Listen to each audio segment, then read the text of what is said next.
Hello' everyone, welcome back to the channel. আশা কৰোঁ আপোনালোক সকলো ভালে আছে। এতিয়া ADRE ৰিজাল্টছৰ কাৰণে মাজত মাত্ৰ কেইটামান মুহূৰ্ত, কাৰণ অলপ আগতে প্ৰেছ কনফাৰেন্সত সেৱাই কৈছে যে 12 AM মানে ৰাতি 12টা বজাত তেওঁলোকে ৰিজাল্ট ডিক্লেয়াৰ কৰি দিব। এতিয়া ৰাতি ৰিজাল্ট পালেতো ভালে, আৰু ৰাতিলৈকে ৰিজাল্টটো আপোনালোকে নাপায় তেনেহ'লে ৰাতিপুৱালৈ ৱেইট কৰক, ৰাতিপুৱাৰ ভিতৰত আপোনালোকে পাই যাব। কিন্তু এতিয়া কোৱা মতেতো ৰাতি 12টা বজাত দিবই, নিউজ চেনেলবিলাকেও এইটো কভাৰ কৰি আছে ৰাতি 12টাত দিব বুলি। এতিয়া মেইন ইয়াতে কথাটো হ'ল যে আপোনালোকে ৰিজাল্টছটো ক'ত পাব। ৰিজাল্ট পাব আপোনালোকে www.site.sebaonline.org এই ৱেবছাইটটোত। মানে এই ৱেবছাইটটো বেলেগ একো নহয়, আপোনালোকে যদি গুগলত গৈ পেলাই সেৱা বুলি চাৰ্চ কৰে তাতে ফাৰ্ষ্ট অফ অল এই ৱেবছাইটটোৱে দেখিব। এই ৱেবছাইটটোত ক্লিক কৰিলে আপোনালোকে ৰাতি 12টাত ইয়াতে ৰিজাল্টটো চাব পাৰিব। আৰু এই ৱেবছাইটটো নহ'লে যোনটো এছাম গভৰ্ণমেণ্টৰ অফিচিয়েল ৱেবছাইট তাতো ৰিজাল্টটো আপলোড হ'ব। এতিয়া কি হয়, এই যিকোনো এটা ৱেবছাইটত গৈ আপুনি ৰিজাল্টটো চাব পাৰিব। যদি এই ৱেবছাইটটো 12টা বজাত অলপ শ্ল' হয়, কাৰণ এই 12টা বজাত সকলোৱে এইটো ৱেবছাইট খুলিব, তো প্ৰবেবলি ৱেবছাইটটো কি হ'ব, অলপ হ'লেও শ্ল' হ'ব। যদি এইটো শ্ল' হৈ থাকে আপোনালোকে এইটোত গুচি যাব, মানে যিকোনো এটা ট্ৰাই কৰি থাকিব। আপোনালোকে যদি ৰাতি 12টাত ৰিজাল্ট দিয়ে তেনেহ'লে গম পাই যাব। এতিয়া সেইটো হ'ল ৰিজাল্ট ক'ত ক'ত দিব আমি গম পালোঁ। তাৰপিছত কি লাগিব ৰিজাল্টৰ কাৰণে? ৰিজাল্টৰ কাৰণে লাগিব এপ্লিকেশ্যন নাম্বাৰটো আৰু পাছৱৰ্ড। যেতিয়া আপোনালোকে OMR শ্বীট ডাউনলোড কৰিছিলে তেতিয়াও এপ্লিকেশ্যন নাম্বাৰ আৰু পাছৱৰ্ড দৰকাৰ আছিলে। তো হোপফুলি সকলোৰে লগতে এপ্লিকেশ্যন নাম্বাৰ আৰু পাছৱৰ্ডটো আছে। কিন্তু যদি কাৰোবাৰ হাতত পাছৱৰ্ডটো নাই, মানে কোনোবাই পাহৰিছে কি পাছৱৰ্ড আছিলে, তো তাৰ কাৰণে কি কৰিব লাগিব মই আপোনালোকক জনাই আছোঁ। তো তাৰে আগতে মই আৰু এটা কৈ দিওঁ যে কাট অফ মাৰ্কছটো অহাকাইলৈ আপোনালোকে সেৱা ৱেবছাইটত পাই যাব। আৰু আজি প্ৰেছ কনফাৰেন্সত আৰু এটা কথা ক'লে যে গ্ৰেড 3ৰ কাৰণে স্কিল টেষ্ট হ'ব। এতিয়া আমি এটা বস্তু চাম, যদি আপুনি আপোনাৰ পাছৱৰ্ডটো পাহৰিছে তেনেহ'লে কেনেকৈ ল'ব। ফাৰ্ষ্ট অফ অল আপোনাৰতো এপ্লিকেশ্যন নাম্বাৰটো থাকিব চাগে, কাৰণ যোনখন এপ্লিকেশ্যন আছিলে এপ্লিকেশ্যন ফৰ্ম, যদি আপোনালোকৰ হাততো এপ্লিকেশ্যন ফৰ্মখন আছে তেতিয়াহ'লে তাতে এই এপ্লিকেশ্যন নাম্বাৰটো পাই যাব। এতিয়া কিবা কাৰণত আপুনি যদি পাছৱৰ্ডটো পাহৰিলে তেতিয়াহ'লে ইমান ভয় কৰিব নালাগে। যেতিয়া ৰিজাল্টৰ ৱেবছাইটটো খোলা যাব তাত আপোনালোকে যাব, এপ্লিকেশ্যন নাম্বাৰটো দিব, দিয়াৰ পাছত একদম তলত চাগে এটা অপশ্যনছ থাকিব, সেইটো হ'ল ফৰগেট পাছৱৰ্ড।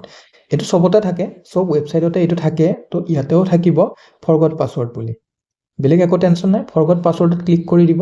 এতিয়া যদি আমি ADREৰ OMR শ্বীট ডাউনলোড কৰাৰ টাইমত যোনটো ৱেবছাইট আছিলে তাত যেতিয়া ফৰগট পাছৱৰ্ড বুলি আমি ক্লিক কৰিছিলোঁ, আমাক এটা অপশ্যন আহিছিলে যে আমি মোবাইল নাম্বাৰটো দিব লাগিব, মানে যোনটো ৰেজিষ্টাৰ্ড মোবাইল নাম্বাৰ, যোনটো নাম্বাৰেৰে আপুনি ADREৰ ফৰ্ম ফিল আপ কৰিছিলে সেই নাম্বাৰটো দিব লাগিব, আৰু লগতে আপোনাৰ ডেট অফ বাৰ্থটো। এই দুটা দিয়াৰ পাছতে আপোনাৰ মোবাইলত পাছৱৰ্ডটোৰ সৈতে এটা মেছেজ আহিব। তাৰপাছত আপুনি লগ ইন কৰি আপোনাৰ ৰিজাল্টটো চাব পাৰিব। এতিয়া সেইটো এটা হ'ল।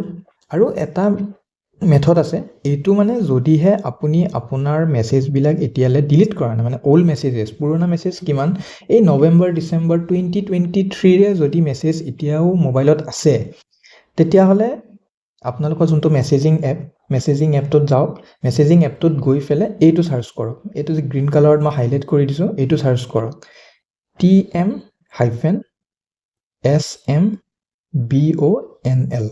এইটো চাৰ্চ কৰিলে যদি মেছেজ আছে তেতিয়াহ'লে দেখিব তাতে এই আপোনালোকৰ এপ্লিকেশ্যন আইডিটো আৰু পাছৱৰ্ডটো তাতে আছে। তো এইটো মেছেজ মানে কি হৈছিলে, এইটো মেছেজ আপোনালোকৰ তাত কেতিয়া আহিছিলে, যেতিয়া আপোনালোকে ৰেজিষ্ট্ৰেশ্যন কৰিছিলে ADRE 3rd গ্ৰেড আৰু 4th গ্ৰেডৰ কাৰণে, তেতিয়াই এইটো যে আছিলে এই আইডিটোৰ পৰা আপোনাৰ তাত এটা মেছেজ আহিছিলে, এই তাতে এপ্লিকেশ্যন আৰু পাছৱৰ্ডটো আছিলে। তো এইখিনি আছিলে মোৰ ক'বলগীয়া আজিৰ কাৰণে। এতিয়া সকলোকে বেষ্ট উইচেছ থাকিলে, ADRE ৰিজাল্ট যাতে সকলোৰে ভাল হওক। আৰু মই ইয়াতে এটা কথা ক'ব খুজিছোঁ, ৰিজাল্ট যিয়ে নহওক কিয় ইয়াতে মানে আপোনালোকৰ এটা কথা ভাবিব নালাগে যে এই যি ADRE 2.0 যে আপোনালোকৰ কাৰণে লাষ্ট এক্সাম সেইটো বুলি নাভাবিব।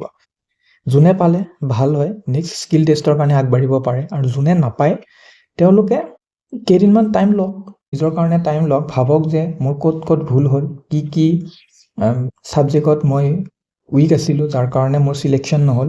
সেইখিনি নিজে যেতিয়া আপুনি ৰিফ্লেক্ট কৰিব নিজকে, তেতিয়া আপুনি গম পাব যে মোৰ এইটো টপিকত মোৰ অলপ উইকনেছ আছিলে যাৰ কাৰণে মোৰ এবাৰ ক্লিয়াৰ নহ'ল।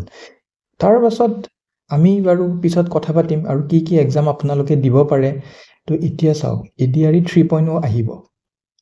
এইটো অলৰেডি CM ছাৰে কৈ দিছে যে এইবাৰ 2025ৰ লাষ্টত নহ'লে 2026ত ADRE 3.0ৰ এডভাৰটাইজমেণ্ট দিব। তো ইয়াৰ কাৰণে আপোনালোকে প্ৰিপাৰেশ্যন ষ্টাৰ্ট কৰি বাৰু এইখিনি কথা আমি পিছত পাতিম। এতিয়া আজি ৰাতিৰ কাৰণে ইমান টেনশ্যন ল'ব নালাগে কোনোৱে। তো সকলোকে আকৌ বেষ্ট উইচেছ।